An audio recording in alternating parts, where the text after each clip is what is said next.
જય અંબે, જય શ્રી કૃષ્ણ મિત્રો. કુમુસ કિચનમાં તમારું સ્વાગત છે. આજની મારી રેસીપી છે સ્પ્રાઉટેડ મગ પનીર પુલાવ. પુલાવ તો દરેકને ભાવતો જ હોય છે, તો આ સ્પ્રાઉટેડ મગ અને પનીરનું કોમ્બિનેશન એકદમ ફાઇન લાગે છે.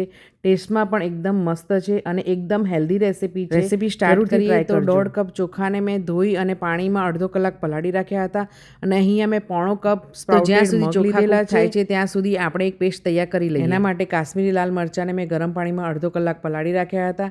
એમાં લસણ, જીરું, ગરમ મસાલો, સંચળ અને 4થી 5 ચમચી પાણી નાખી અને આપણે એની ફાઇન પેસ્ટ બનાવી લઈશું. આ ચલો હવે આપણે મસ્ત સરસ આવે છે પુલાવમાં. તો મેં એક પેનમાં 2 ચમચી તેલ અને 2 ચમચી બટર લઈ લીધેલું છે અને હવે તેમાં આપણે 1 ચમચી જીરું નાખીશું. અડધી ચમચી આદુની પેસ્ટ અને અડધી ચમચી મરચાંની પેસ્ટને ઉમેરી આપણે 1 મિનિટ માટે સોતે કરી લઈશું. હવે એક મોટી ડુંગળીને ઝીણી સમારી અને આપણે એમાં ઉમેરીશું અને ડુંગળી ટ્રાન્સપરન્ટ થાય ત્યાં સુધી આપણે એને સોતે કરવાની છે. 1 કપ ઝીણી સમારેલી કોબીજ અને 1 કપ ઝીણા સમારેલા કલરફુલ કેપ્સિકમ ઉમેરીશું. કોબીજ અને કેપ્સિકમને આપણે બહુ કૂક નથી કરવાના, કારણ કે એનો ક્રન્ચી ટેસ્ટ જ પુલાવમાં ખૂબ જ સરસ લાગશે. કોબીજ અને કેપ્સિકમ સારી રીતે સોતે થઈ ગયા પછી આપણે એમાં એક મોટું ટામેટું ઝીણું સમારીને ઉમેરીશું.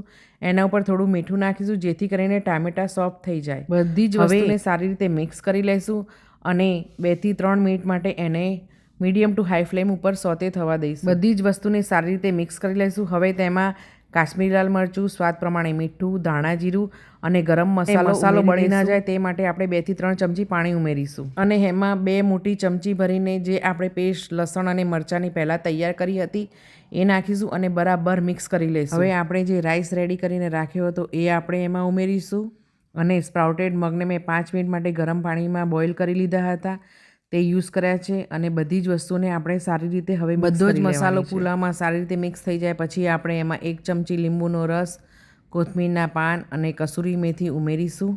મને મીઠું ટેસ્ટમાં થોડું ઓછું લાગ્યું એટલે મેં એમાં મીઠું પણ ઉમેર્યું છે. હવે આપણે તેમાં સોતે કરેલું પનીરને મેં 1 ચમચી ઘીમાં સોતે કરી લીધેલું છે. પછી એના ઉપર મીઠું અને મરી પાવડર સ્પ્રિંકલ કરેલો છે, તેનાથી એનો ટેસ્ટ ખૂબ જ સરસ આવે છે. તો તૈયાર છે આપણો પનીર સ્પ્રાઉટેડ મગ પુલાવ. તો એને ગરમા ગરમ જ પીરસીશું. તો તમે પણ મારી આ રેસીપી જરૂરથી ટ્રાય કરજો.